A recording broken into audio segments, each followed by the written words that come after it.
থানা 2 কিলোমিটারের মধ্যে থাকলেও 2 ঘন্টা ধরে এদের অকথ্য অত্যাচার চললেও এদেরকে গরু ছাগলের মতো রাস্তায় হাঁটিয়ে নিয়ে গেছে, শারীরিক অত্যাচার করেছে, ধর্মীয় বিদ্বেষমূলক কথা বলেছে। এত কিছু জানার পরও পুলিশ আসলো না কেন?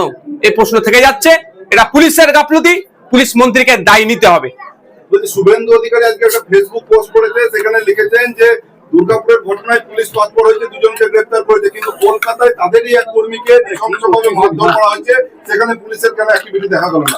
আমি প্রত্যেকটা জায়গার ক্ষেত্রেই বলি, আর আগামী দিনেও বলবো, পুলিশকে তৎপরতা দেখাতে হবে। অন্যায়কারীর বিরুদ্ধে পুলিশকে স্ট্রিক্ট হতে হবে, কড়া হাতে দমন করতে হবে। কোন সাধারণ বিজেপি কর্মীকেও যদি অন্যায়ভাবে কেউ মারে, পুলিশের উচিত হবে সে সাধারণ বিজেপি কর্মীর পাশে দাঁড়িয়ে যে আক্রমণ হচ্ছে করলো তার বিরুদ্ধে অ্যাকশন নেওয়া। কিন্তু দুর্ভাগ্য আমাদের, শুভেন্দু বাবু অর্ধসত্য কথা বললেন।